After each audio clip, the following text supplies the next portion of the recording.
તમને હજી મારો જીગરો ખબર જ નથી. આઠ ચોપડી હું 1 વર્ષ માટે મારી પાર્ટી મૂકી દઉં, ચાલ. અને તું બી 1 વર્ષ માટે તારી પાર્ટી મૂકી દે અને પછી નીકળી હિન્દુસ્તાનની સડકો પર, તો ખબર પડે મારી શું હેસિયત છે અને તારી શું ઓકાત છે. આઠ ચોપડી. વડગામમાં ખાલી ખુરશીઓ સામે કોંગ્રેસના નેતા ભાષણ કરતા રહ્યા. વડગામ તાલુકામાં જન આક્રોશ યાત્રા નિર્ધારિત સમય કરતા મોડું થતા ભેગી થયેલી જનસંખ્યામાંથી મોટાભાગના લોકો ચાલ્યા જતા સભાનો ફિયાસ્કો થતો જોવા મળ્યો હતો. કોંગ્રેસના ગરડેવા જિગ્નેશ મેવાણીના વિસ્તારમાં ખુરશીઓ ખાલી રહેતા આ મામલો સોશિયલ મીડિયામાં ગરમાયો છે. પ્રદેશ પ્રમુખ અમિત ચાવડા ભાષણ કરતા હતા તે સમયે પણ સામે ખુરશીઓ ખાલી જોવા મળી હતી. ખેડૂતોની વાતો પ્રદેશ પ્રમુખ અમિત ચાવડા કરતા રહ્યા, પણ ખુરશીઓ ખાલી હોવાનું વિડીયોમાં સ્પષ્ટ જોઈ શકાય છે. મિત્રો, તમે આ કોંગ્રેસના બોલ બચ્ચન એવા ધારાસભ્ય આ જિગ્નેશ મેવાણીના 2 વિડીયો સાંભળ્યા ને. આ પહેલા વિડીયોની અંદર આ જિગ્નેશ મેવાણી જે રીતે ફાકા ફોજદારી કરી રહ્યો છે ને બીજા વિડીયોમાં આ જિગ્નેશ મેવાણીના જ પોતાના મત વિસ્તારમાં જે કોંગ્રેસની સભાના ફિયાસ્કો થયો છે. હવે આ કોંગ્રેસનો આ બોલ બચ્ચન ધારાસભ્ય આ જિગ્નેશ મેવાણીને હાથમાં માઇકનું ભૂંગળું આવી જાય, સભાની અંદર મોઢાની સામે જેવું માઇકનું ભૂંગળું આવી જાય એટલે આને પણ આમ આદમી પાર્ટીના નેતાનો વાહ લાગી જાય છે. આ જિગ્નેશ મેવાણી આપણા રાજ્યના ઉપમુખ્યમંત્રી હર્ષભાઈ સંઘવીને ચેલેન્જ આપીને ફાકા ફોજદારી કરી રહ્યો છે કે ચાલ તું અને હું બે આ ભારત દેશની સડકો ઉપર નીકળીએ એટલે તારી અને મારી હેસિયત શું છે ખબર પડી જાય. જિગ્નેશ મેવાણીની આ દેશમાં કેટલી હેસિયત છે એ ખબર પડી જાય. ભાઈ જિગ્નેશ મેવાણી, તારે તારી હેસિયત દેખાડવા આ ભારત દેશની સડકો ઉપર નીકળવાની કોઈ જરૂર નથી. તારી હેસિયત શું છે એ અમને ખબર છે.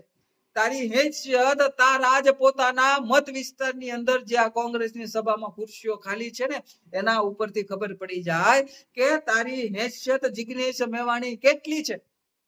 આ કોંગ્રેસના ધારાસભ્યના મત વિસ્તારમાં ગુજરાત રાજ્યના કોંગ્રેસના પ્રદેશ અધ્યક્ષ અમિતભાઈ ચાવડા, કોંગ્રેસના સાંસદ ગેનીબેન ઠાકોર, કોંગ્રેસના દિગ્ગજ નેતાઓ આ જિગ્નેશ મેવાણીના મત વિસ્તારમાં સભાઓ કરી રહ્યા છે ને સભાની અંદર માણસો આવી રહ્યા છે 15 થી 20. આખી ખુરશીઓ ખાલી છે અને આ જિગ્નેશ મેવાણી ફાકા ફોજદારી કરતો ફરે છે કે મારી હેસિયત શું છે. ભાઈ, તારી હેસિયત આટલી જ છે એ આખી ગુજરાતની જનતાને ખબર પડી ગઈ છે.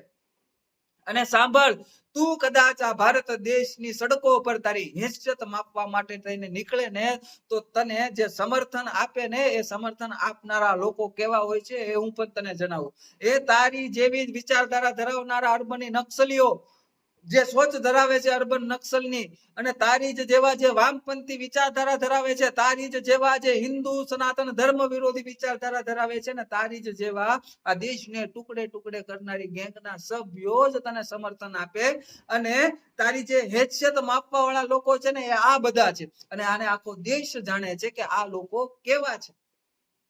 અને બીજી એક વાત જિગ્નેશ મેવાણી ભાઈ એ પણ સાંભળી લે કે જે સનાતન હિન્દુ ધર્મ વિરોધીઓની બેન્ડ બજાવતા હોય ને એ ભલે 8 પાસ હોય તો પણ એ અમારે ચાલશે. સનાતન હિન્દુ ધર્મના તહેવારોમાં પથ્થરમારો કરનારાઓને 7 પેઢી જે યાદ કરાવી દે હર્ષભાઈ સંઘવી એ 8 પાસ હશે તો પણ અમારે ચાલશે. ગણેશ ઉત્સવો ઉપર પથ્થરમારો કરનારાઓને ઘરમાંથી દરવાજા તોડી તોડીને બહાર કાઢીને એને મેથી પાક અપાવનારા હર્ષભાઈ સંઘવી જો 8 પાસ હશે ને તો પણ અમારે ચાલશે.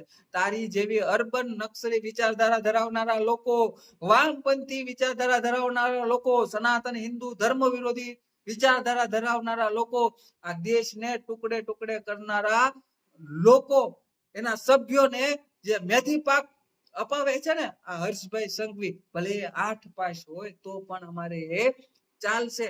અને તારી હેસિયત માપનારા તો આ વામપંથી વિચારધારા વાળા અર્બની નક્સલી સોચ ધરાવનારા, સનાતન હિન્દુ ધર્મ વિરોધી માનસિકતા ધરાવનારા, આ દેશને ટુકડે ટુકડે કરનારી ગેંગના જે સભ્યો છે એ તારી હેસિયત માપનારા છે. પરંતુ હર્ષભાઈ સંઘવીને હેસિયત માપનારા લોકો આ ભારત દેશને પ્રેમ કરનારા છે, આ રાષ્ટ્રને સર્વપ્રથમ માનનારા છે, આ સનાતન હિન્દુ ધર્મ પ્રેમી માણસોમાં હર્ષભાઈ સંઘવીની હેસિયત તારી કરતા 1 લાખ ગણી વધારે છે. તું જેને 8 પાસ કહીને મજાક ઉડાડે છે ને, એ માણસ હંમેશા અડધી રાત્રે પણ સનાતન હિન્દુ ધર્મ હોય, લવ જેહાદમાં ફસાયેલી દીકરીઓ હોય, સનાતન ધર્મના તહેવારો ઉપર પથ્થરમારો કરનારા લોકો હોય, એને 7 નહીં 17 પેઢીઓ જે યાદ કરાવી દેશે ને, એ આ હર્ષભાઈ સંઘવી છે. એટલે એ ભલે 8 પાસ હોય પણ અમારે ચાલશે. એ 8 પાસ છે, પરંતુ તારી જેવી અર્બન નક્સલી ધરાવનાર વિચારધારા ધરાવનાર માણસ નથી, તારા જેવી વામપંથી વિચારધારા ધરાવનાર માણસ નથી, તારી જેવી સનાતન હિન્દુ ધર્મ વિરોધી માનસિકતા ધરાવનાર માણસ નથી. એ ભલે 8 પાસ છે પણ એ સતત સનાતન હિન્દુ ધર્મ, તેના તહેવારો અને લવ જેહાદમાં ફસાયેલી દીકરીઓ માટે થઈને અડધી રાત્રે પણ ફોન ઉપાડીને જવાબ આપનાર માણસ છે. એ ભલે 8 પાસ હોય પણ અમારે ચાલશે. પણ તારી જેવો વામપંથી વિચારધારા ધરાવનાર, અર્બની નક્સલી સોચ ધરાવનાર માણસ, સનાતન હિન્દુ ધર્મ વિરોધી માણસ અને આ દેશને ટુકડે ટુકડે કરનારી આ ગેંગના સભ્ય હોય એવો માણસ અમારે ક્યારેય ચાલશે નહીં. એ 8 પાસ છે, અમારે ચાલશે.